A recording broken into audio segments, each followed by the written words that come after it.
আজকে আমি class 11-এর first সেমিস্টারে একটি কবিতা নিয়ে আলোচনা করব। এই কবিতাটির নাম হলো ঈশ্বরচন্দ্র বিদ্যাসাগর। লিখেছেন কবি মাইকেল মধুসূদন দত্ত। এই কবিতাটি হলো একটি সনেট। সনেট হলো একটি ইংরেজি শব্দ। এটি ইতালি ভাষার সনেটো থেকে এসেছে। প্রথম সনেটের কবিতা লিখেছিলেন ইতালির কবি পিয়ারো ভিনে। সনেটের জন্মদাতা বলা হয় পেত্রার্ককে, আর বাংলা সনেটের জনক বলা হয় মাইকেল মধুসূদন দত্তকে। মাইকেল মধুসূদন দত্তের বাংলা সনেটের নাম হলো চতুর্দশ পদী কবিতাবলী। মাইকেল মধুসূদন দত্ত কবি হিসেবে খুব খ্যাতি লাভ করেছিলেন। প্রথম জীবনে তিনি ইংরেজি ভাষার একজন বড় কবি হওয়ার জন্য বিদেশে পাড়ি দিয়েছিলেন, কিন্তু বড় কবি তিনি হতে পারেননি। বিদেশে গিয়ে তিনি আর্থিক কষ্টে জর্জরিত হয়ে পড়েছিলেন। তিনি দেশে ফিরতে পারছিলেন না।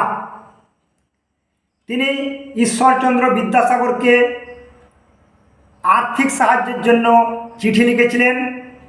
বিদ্যাসাগর তখন তাকে টাকা পাঠাতেন।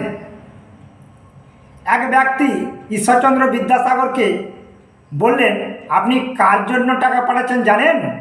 বিদ্যাসাগর বলল, হ্যাঁ জানি। তিনি কি খান জানেন? হ্যাঁ জানি। আপনার দেওয়া, আপনার পাঠানো টাকা দিয়ে সে মদ খায়। হ্যাঁ জানি। তাহলে আমি যদি মদ খাই, তাহলে আমাকেও কি আপনি টাকা দেবেন? হ্যাঁ দেব। তাহলে দেন। তখন ঈশ্বরচন্দ্র বিদ্যাসাগর বললেন, প্রথমে তুমি মাইকেল মধুসূদন দত্তের মতো মেঘনাদ বধ কাব্য রচনা করো। মাইকেল মধুসূদন দত্ত এমনই একজন মহাকবি যিনি মহাকাব্য মেঘনাদ বধ কাব্য রচনা করেছিলেন। তার জন্য তিনি চির স্মরণীয় হয়ে আছেন। ঈশ্বরচন্দ্র বিদ্যাসাগরের কাছে মাইকেল মধুসূদন দত্ত ছিলেন ঋণী, আর সেই ঋণ তিনি শোধ করেছিলেন ঈশ্বরচন্দ্র বিদ্যাসাগরকে নিয়ে সনেট রচনা করে। ঈশ্বরচন্দ্র বিদ্যাসাগর ছিলেন এক বিরাট ব্যক্তিত্ব। এই ব্যক্তি সমাজের জন্য, সমাজের মানুষের জন্য অনেক কিছু করেছেন। সমাজে তার অবদানের কথা বলে শেষ করা যাবে না। মাইকেল মধুসূদন দত্ত ঈশ্বরচন্দ্র বিদ্যাসাগরকে নিয়ে লিখছেন, বিদ্যাসাগর তুমি বিখ্যাত ভারতে, করুণার সিন্ধু তুমি সেই জানে মনে, দিন যে দিনের বন্ধু উজ্জ্বল জগতে, হেমাদ্রির হেমকান্ত অম্লান কিরণে। অর্থাৎ হে বিদ্যাসাগর, তুমি দয়ার সাগর নামে সারা ভারতে, বিদ্যাসাগর নামে সারা ভারতে বিখ্যাত হয়ে আছো। যিনি দিন, যে গরিব সেই জানে তুমি কত বড় একজন দানবীর। ঈশ্বরচন্দ্র বিদ্যাসাগরকে তিনি হিমালয় পর্বতের সঙ্গে তুলনা করেছেন। ঈশ্বরচন্দ্র বিদ্যাসাগরের আলোর ছটায় সমাজের অন্ধকার দূরীভূত হয়েছে।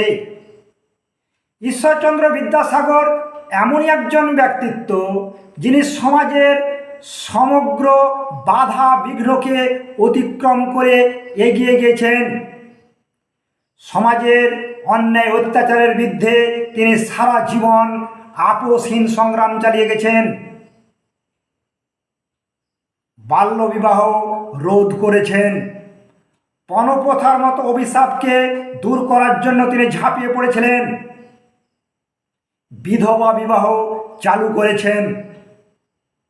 সমাজের নারী শিক্ষার জন্য তিনি অনেক নারী বিদ্যালয় তৈরি করেছেন।